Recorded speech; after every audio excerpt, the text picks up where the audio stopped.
TikTok is back. Has anyone else just been crying on this app all night? Is nobody else like scared of losing TikTok? About 1,000 men's inside of you today. 1,057. Donald Trump becomes president, liberals in San Francisco gathered at a park to let out a primal scream.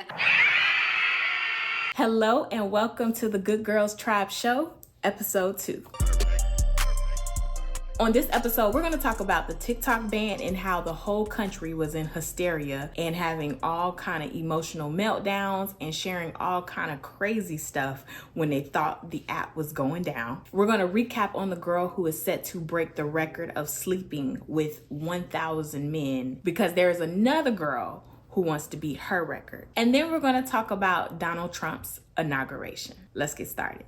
So the Good Girls Tribe Show is basically we take whatever news or things happening in the media or culture and we dissect it as women of God. So let's get into our first topic, which is the TikTok ban. Now, in case you didn't know, TikTok was banned for 12 hours. We thought it was going to be forever, but it ended up only being banned for 12 hours. There were all kind of political things going on. Basically, the TikTok ban was inside of a bill that the government voted on and said that, yes, TikTok needed to be banned or it needed to be sold to an American-owned company because TikTok is owned by a Chinese company. They feel like it's stealing Americans' information, influencing people, all kind of things. And so it was potentially banned. Everybody was scared, in hysteria, didn't know what to do. And it made sense why people were scared. One, TikTok is, to me, I feel like it's the app that you can make the most money off of because you can go viral very quickly. There's a lot of people make money between TikTok Shop or just regular influencing. If you want to be a singer, you put your videos out there, everybody's going to go download your songs. TikTok is a way to really, really get on, right? So a lot of creators and a lot of people who sell on TikTok Shop were in hysteria because they're like, how am I gonna pay rent? How's my business going to function and survive if it goes away because all of my customers are on TikTok Shop? I understood that, right? And then you have the regular, people who just enjoy watching TikTok. They just want to scroll and, see what's happening. It's a fun app because to me, I don't like Instagram or Facebook. Facebook is like an old yearbook and Instagram is like, what is Instagram? Because if you scroll, you don't see anybody that you follow. It's just, I don't know. I just don't like either of those apps. I'm more of a TikTok person. I'm a YouTube person. That's where I get down. And so a lot of people were devastated, like, where do we go to, as far as social media? Nobody wants to go to Instagram. Nobody wants to go to Facebook. And so people were melting down because of that. And then just a general just meltdown all over the place, right? So let's look at some of these meltdowns. Has anyone else just been crying on this app all night? Because it feels like we're losing, a community. I wasn't crying on the app all night. It was sad, but I wasn't crying all night. It feels like we're losing friends. We're losing, a platform where we learned so much about things we didn't know about, places to eat, movies to watch. I'm not gonna lie, though. TikTok, it got me with these recipes. I'm a much better cook because of TikTok. 100%. It's inspiring seeing people talk about. The thing I love about TikTok is the fact that I go to TikTok now before I would go to Google.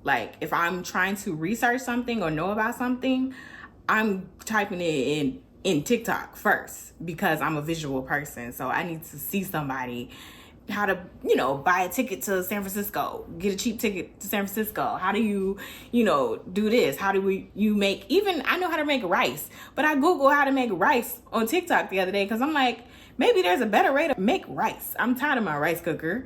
And, is it a different way to cook it on the stove? I don't know. Rice is rice. But there was 30 videos on different ways to cook white rice. I love TikTok. The community is not going to go away, but it just feels like losing a family member. I know I might be being dramatic, and I know I'm not somebody that got some crazy following on this app, but TikTok made a difference for me, and this sucks. After watching this video, I realized how many people's identity was TikTok. Whether they were making money or not, it was their identity. A lot of people who are watching it are not making money on it. It's people identity, not livelihood and not career. They feel seen and accepted and heard and understood on TikTok. Now we're gonna go in on how Christians just, view this, because nothing should make us hopeless. Nothing should, our identity be placed in besides Jesus. But it's crazy to see the amount of people having meltdowns over an app. Yes, it is a social app. Yes, it does things. Yes, we learn things, but it's an app. If somebody died tomorrow, they're not worried about, did they watch enough TikTok videos? Is nobody else like scared of losing TikTok? Like, I feel like I'm over here so sad, and everyone just seems so chill and put together about the fact that this app is going away. But I'm not. This app is literally like my comfort app. My main account, literally, I have things from 20. If you notice, she called it her comfort app. Who's the comforter to Christians? The Holy Spirit.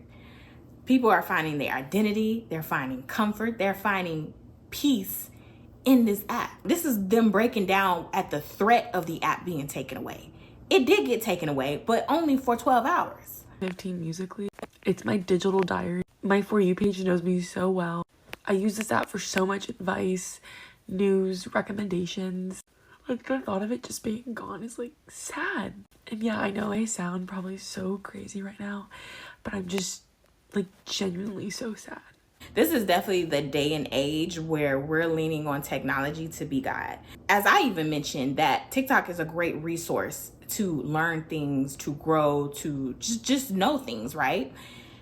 But the way that they are this emotional about it, they're not using it as a tool. They're using it as a God. They're using it as peace. They're using it as joy. They're using it as comfort. They're using it as an identity. This age, we're using digital things as God. We're using ChatGPT for all the answers. We no longer need to sit in prayer and ask God for a plan on how to launch your business. We no longer go to God first. We're going to ChatGPT and we're going to TikTok and we're going to YouTube for everything that we need. It's not a fact of going to it. It's a fact of you going to it first, depending on it. The fact that it's being taken away, you melt down.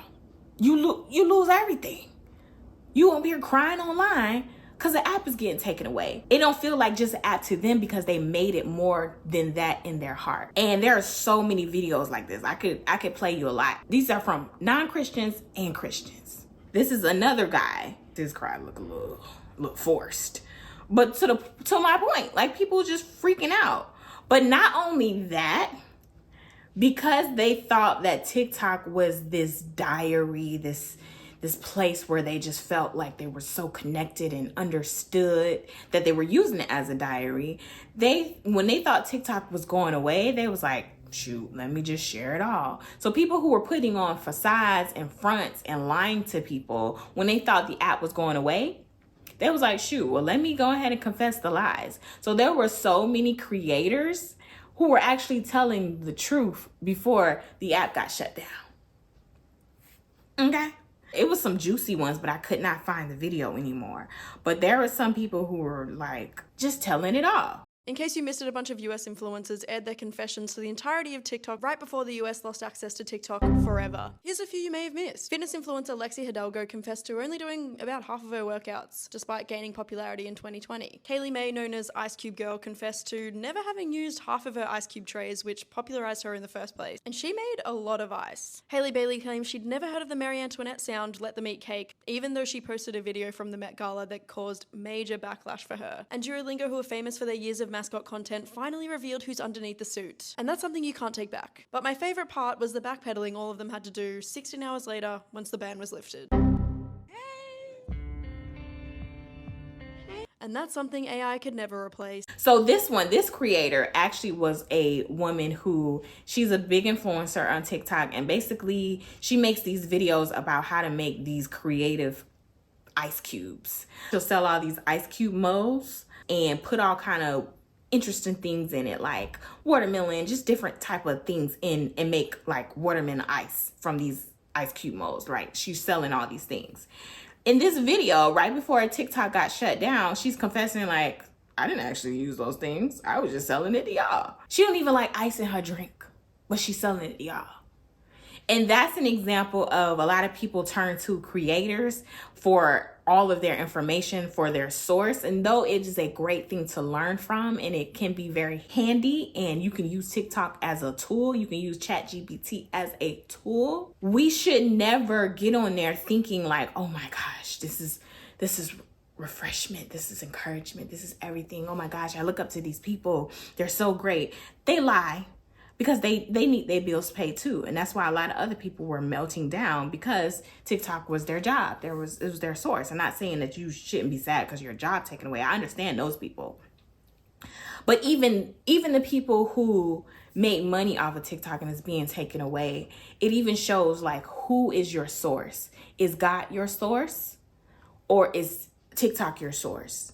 Even you right now in your job, if your job was taken away today, if you were fired, if something, you came in the building wasn't there, it burnt down when you came to work. Is that job your God, your source, or is God your source? We're going to dive into the Bible later, but there are so many scriptures that really go into how we should not be depending on things of this world, because it can be here today, taken away tomorrow. And because the world is so fickle and it moves and there's seasons and changes and different times of the day, change is constant. Change is going to come.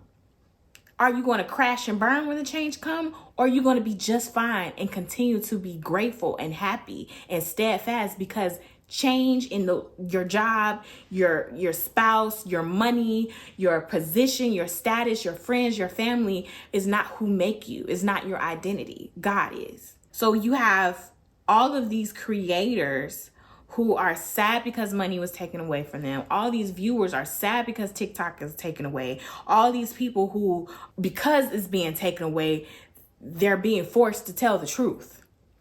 It's bringing out so many emotions. People's real heart is coming out in the midst of this ban. And it's wild. It's wild to me. TikTok was its own little beast for the week or last week. It was crazy, right? But something else that we talked about on episode 1 of the Good Girls Tribe was this woman named Lily Phillips, who is striving to break the world record of sleeping with more than 1,000 men in 24 hours. So she actually did a trial run last month and she slept with 100 men in a day. Just to see how she could do it, I guess, to see how she could take it. She did it, right? And of course, she used it as PR to kind of rev up media attention about, oh my gosh, and this day in February is going down. I'm going to sleep with 1,000 men. Now, let's go back a little bit.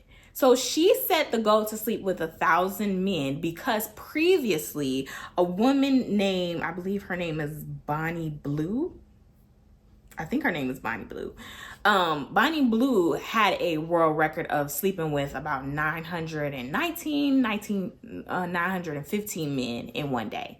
So the original girl, who we didn't really discuss too much in last episode, the original girl slept with about 900 something men in 24 hours. The new girl, Lily Phillips, who we talked about last episode, wants to top the original girl's goal and sleep with 1,000 men, about 100 more than she slept with in 24 hours, right? So it's kind of like a battle of the hoes. So because they're battling with who can be the biggest hoe, the original girl, Bonnie Blue, decided, you're not finna take my goal. I'm gonna beat you to it before you beat my goal. So she actually, I believe it was last week, sometime recently, she actually did the goal that the second girl wants to do, and she topped it up. She slept with, I think, 1,057 men in less than 24 hours. Let's see how that went. Now, this is the video right after her whole day of escapades happened. You've had 1,000 men's inside of you today. Just feels like I've had a heavy day in the bedroom, which is exactly what I've had. Yeah, did you enjoy it? Yeah, and my eyes, like, so it started off, I'll give you a bit of an overview, gangbangs after gangbangs to start with. It was just like, the room was absolutely full. Then we did groups of 5, like one after the other of 5s. First of all these men is nasty. And you can tell the shame in it, because if there was no shame in this activity, why are they covering their face? Why are they covering their face? Why not let the world see that you nasty and you perverted and all you care about is your genitals, and that you're sitting here banging this nasty lady because you nasty too? Why not expose yourself? It's the shame in it. I tell a lot of women, the way you know you should not be doing something is if you feel shame, guilty, or regret after you did it. That's 9 out of 10 a good way to tell, I shouldn't have did that. Because if it was something you were supposed to do for God, you would feel encouragement. You will feel joy. Even though it was something hard and something maybe that you naturally didn't want to do. Let's say God said go and speak to that person. You may be a little scared, but after you did it, you will be happy. And even if they cussed you out, you still know you did what God told you to do. So there's some joy in that. When you know you're doing something you should not be doing, you will feel like, oh my gosh, you don't ever want to tell nobody. You don't want nobody to know. You're trying to cover your face. That is, it's evil. What both of these women, Battle of the Hoes, doing, they're literally carrying out demonic orders. They got some real demons inside of them that are manifesting and doing all of these things. Demons don't just make you angry. Demons don't just make you smoke and be addicted to things. Demons don't just make you drink all this alcohol. Demons like to have sex too. So they have some strong, less demons of perversion. Then we did groups of 5, like one after the other. Every time I see them with these masks, I'm just like, y'all so lame too. Like, ugh. Of 5s. Then sort of like, because we was hitting really good numbers, I wanted to give people more time. So then it went down to like one-on-ones, didn't it? So like one person would watch whilst I was with somebody, and then it would literally just be like a rotating circle like that. I really don't think she slept with all of those men. I feel like she slept with most of them, the 1,057. But there was a man who said that he went undercover and he joined in, but he actually didn't sleep with her because he thought it was gonna be one-on-one, and it actually was a room full of a bunch of men and they all masked up. You don't know whose thing is going inside of you when everybody got a mask on and it's just all of these people. I'm sure somebody else backed off. If he's saying he was in the room, what he claimed, he said he was in the room and he didn't actually sleep with her.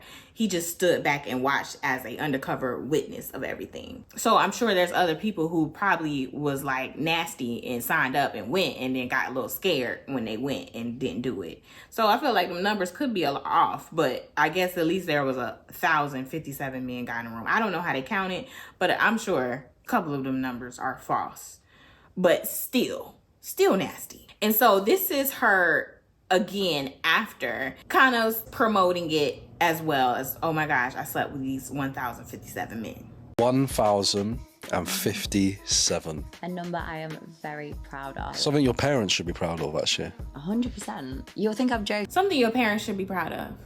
What has this world come to? That they have parents who are proud of this. I'm like, were they ex-porn stars too? Even the other girl, her parents were endorsing this and with her. I don't know what part of their career their parents are. I don't know if they're managers or on the PR team or whatever, but the other girl that we talked about last episode, parents, at least mom, is helping with her career. Like, are you kidding me? You'll think I'm joking. Well, you won't. You've met my mum and dad now, so like he knows they're not joking. Like, I'm not joking when I say it, but like my family are so proud of what I do. So she comes from a line of demonic people. So this is natural. You know, what is it? Train your kids up in the way that they should go. And when they older, it shall not depart from them, something like that. She was not trained up in the good way to go. She was trained up in the bad way to go. And that's the way she's going. She probably come from a line of hoes. That's what's happening. So then I was surprised when I found out that these two women, the Battle of the Hoes, they actually know each other. They're not across the world talking about, I'm going to beat your score, I'm going to beat your score. They know each other.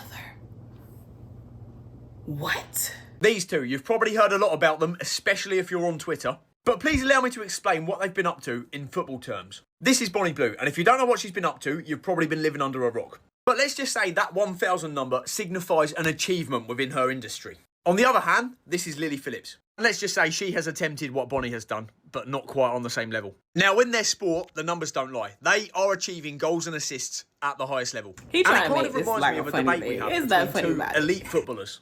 And I'm not giving my opinion on this. I'm just a neutral who is explaining this in football terms. In this argument, Chelsea fans would probably back her, claiming that she wins the eye test over Mo Salah. But Liverpool fans... So in this video, he's basically talking about the second girl is people rooting for her because she's prettier. The first girl, she's not as pretty, but she actually sleeps with more men. Who's going to be the winner? Who's the fan favorite? The girl who actually sleeps with more people or the one who's more attractive? That's what this video about. And that this is actually a topic that people are like, oh, she gonna win because she cuter. Like, this is disgusting. This is demonic. This is nasty. And I can't believe it's even a thing. But the other girl, the second girl that we talked about in our last episode, she is yet to sleep with those 1,000 men. So because this girl actually broke the record, I'm sure that now she's going to try to extra beat the record. And she's probably going to try to sleep with more than 1,057 men. So that's where we at today. World's still crazy. They still nasty. And the battle of the hoes is still going. Now, let's talk about Donald Trump's inauguration. This was a very interesting election because you had strong opinions on both sides. And in the end, Donald Trump ended up winning this election. So his inauguration was Monday, January 20th. We have known that he's going to be president now for a few months now. Some people were very stressed and sad, but I would think after 2 months, it will settle in. Well, for some people, it was still very triggering, and they decided to go to a top of a mountain and scream. I don't know what this is. Feminists be doing it too. They just like screaming for no reason, but they decided to go to the top of a mountain. And once again, people who cannot control their emotions, like we talk about with the TikTok ban, they got to let it out some type of way. They got to get on camera and have all these tears. They got to go to the top of the mountains and trees and different forests and national parks and mountains and just yell to the top of their lungs how dissatisfied they are to the entire world. So we should know, and it's going to make life better. So let's watch this. This is wild. As conservatives are celebrating around the world as Donald Trump becomes president, liberals in San Francisco gathered at a park to let out a primal scream as he took the oath of office. Watch this. 3, 2, 1.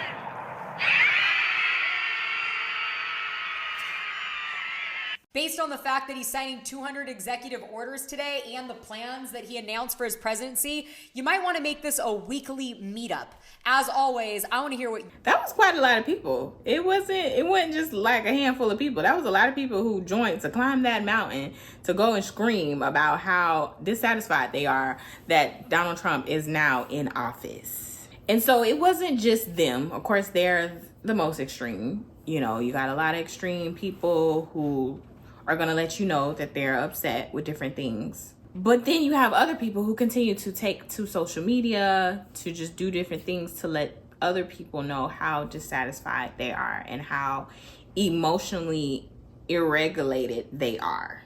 So let's watch a few videos.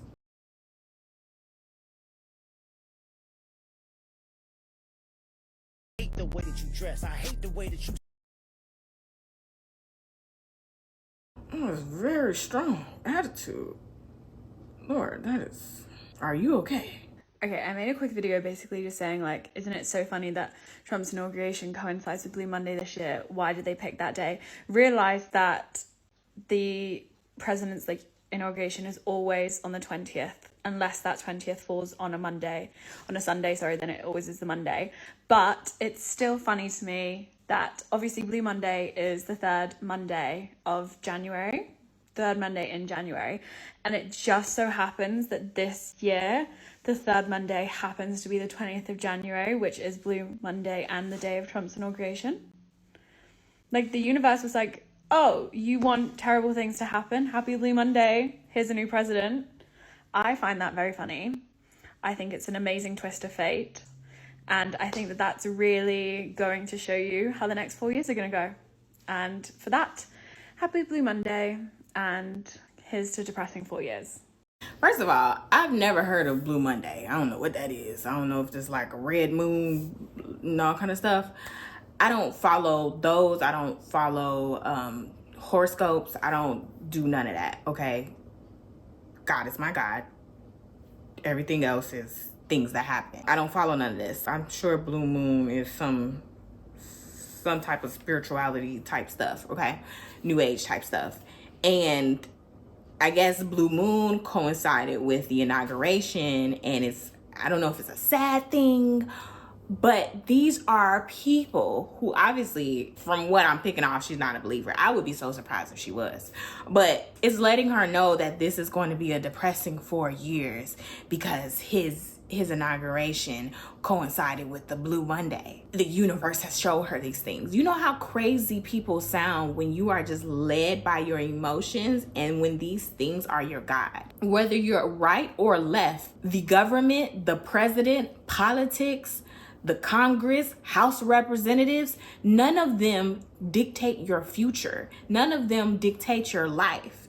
So to be all up in arms and all sad, hysterical, feeling like this is about to be a horrible year, a horrible, presidential term. Because what? Because a man is president? Like, really? Whether you're for or against him, he's not going to stop you from breathing. Why are you so scared of a president?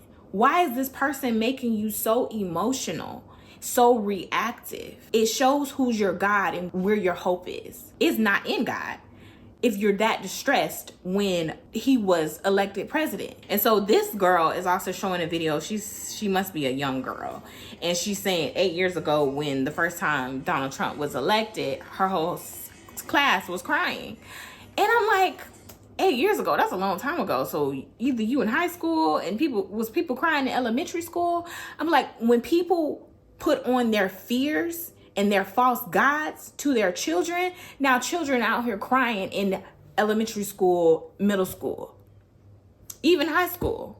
Our responsibility as people is not just to control our own emotions and look to God as women of God. If you're not a woman of God, if you're not a man of God, then I guess none of this show applies to you. You probably like, girl, you crazy. We were emotional. You have full right to, because you are your God. The world is your God. You follow your God. But us as Christians, TikTok ban shouldn't have got us stressed out and emotional. And neither was this presidential term should have got us. Even if you voted for Trump, Kamala being president should not have got you stressed out and emotional. It's another day. God is still good. This is the day the Lord has made. I shall rejoice and be glad in it. None of these people are going to take away your life. And even if they did or could, you going home to be with Jesus. At the end, you're still going to celebrate. This past week really blew my mind in a sense of just seeing how many people were emotionally a wreck from anything shifting in their world. Any news that comes, any things that happen, people are just like one article away from losing their mind. No matter what happens in the world around us, we as women of God should not be shaken. If you are shaken, then it shows where your trust is. Is it in the world system, or is it in God's system, the kingdom of God? Is it in the news, or is it in the word? Because that's your good news, the Bible. So you already got good news, okay? It don't matter what news come out saying whatever has been banned, whatever has been elected, whatever has changed, whatever law has been passed, whatever anything happened, it does not matter, because at the end of the day, you have the good news. You have a God, you serve a good God. Do not be distracted. Do not be distressed. Do not be depressed. Do not be emotional, have anxiety, feel hopeless. None of those feelings should be yours as a Christian, ever.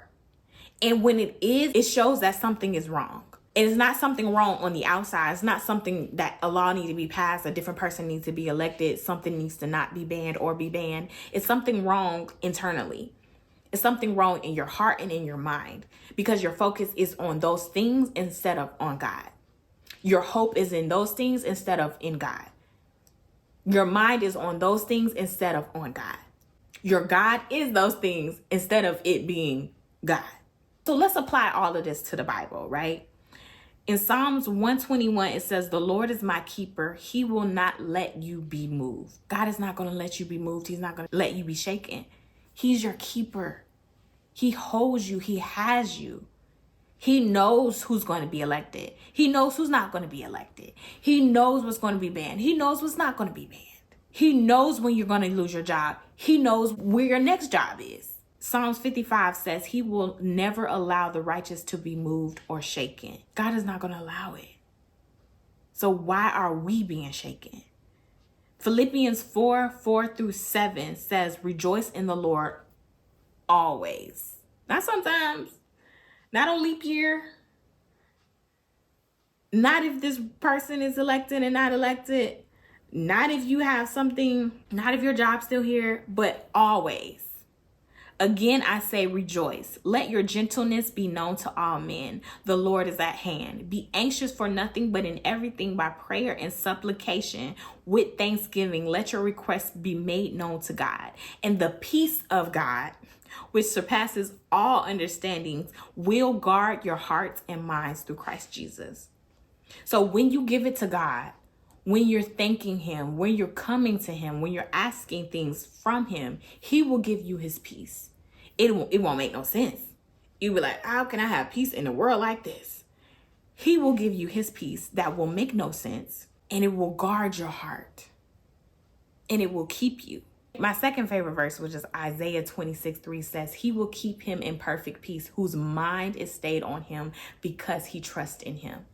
If your mind is stayed on God and you trust in God, he will keep you in perfect peace. You don't have to be screaming on mountaintops. You don't have to be screaming on social media. You don't have to be screaming in your house. You don't have to be screaming internally. He will keep you in perfect peace when your mind is stayed on him because you trust in him. He will give you the peace that surpasses all understanding. What you get with God is peace. Not temporary peace, not fake peace, real peace. John 14:27 says, peace I leave with you. My peace I give unto you. Not as the world giveth, give I unto you. Let not your heart be troubled, neither let it be afraid. The world can't give you no peace, and it's fake peace. If you remember one of the earlier videos, that woman said that TikTok was like her comfort. It was like her pillow. She was getting peace from TikTok, and it wasn't real peace. Because as soon as TikTok was being taken away, her peace was being taken away. Her peace was gone. Your peace in God can't be taken away. It can't be banned. Who gonna ban God? Even if it's banned, it's not banned in your heart. Even if the Bible is outlawed and banned like it is in other countries, it's not in your heart. It cannot be taken away from you. It is yours. It is your gift when you came to Christ. Another thing that I noticed, it really showed how much we look to other things as our God instead of God. But it also showed the pride that we have as people, as women of God. Because pride can show up as boasting, as being too much or being too little. A lot of people think that when they're depressed, that they're not in pride. You're thinking of yourself so much that you're depressed. You are the center of your world. Either you're boasting or you're cowardly and you're shy. Either way is pride. Because the person in the middle, what everything is surrounding and focused on is you, your feelings, your emotion, what happened to you, what trauma you went through, how great you are, how wonderful you are, your accomplishment, your goals, your successes. So we have more pride in ourselves and focusing on ourselves than focusing on God. That's what made the devil fall, that pride. that vanity. And that's what I can see, especially in these two girls, the Battle of the Hoes girls. It's nothing but vanity. It's nothing but pride. It's nothing but lust and perversion. They're their own gods. We are our own gods. When we are tripping and losing our mind on whether Donald Trump is the president or not, we are puffed up in pride because we believe we know best. We believe we know best who should be elected as president, because the issues that concern us and our race and our gender and our different priorities of life, we know best, right? God puts people in place. You don't know best. If you did know best, you would be God. So to feel like you have all the answers, we didn't have enough answers to control an election. You are not God at the end of the day. Proverbs 11:2 says, when pride comes, then comes disgrace, but with humility comes wisdom. Proverbs 18:12 says, before destruction, a man's heart is haughty, but humility comes before honor. Proverbs 29:23 says, one's pride will bring him low, but he who is lowly in spirit will obtain honor. God is not going to fight you on who's going to be God in your life or not, whether it's going to be culture, whether it's going to be the media, whether it's going to be the government, or it's going to be yourself. He's not going to fight you. He's going to let you have your God. He's going to be like, hey, I'm here. I'm waiting to help you. I'm waiting to give you peace. I'm waiting to restore you and give you joy. If you want to serve those other gods, you can, even if you're serving yourself. We as women of God, we're not puffed up with pride. We don't know everything. We are humble.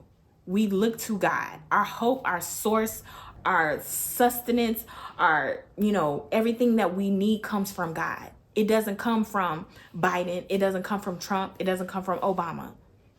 It doesn't come from social media. It doesn't come from ChatGPT. It doesn't come from our job. It doesn't come from America or wherever country you were born in or live in. It comes from God. We should not be shaken. We should not be moved left or right for no reason.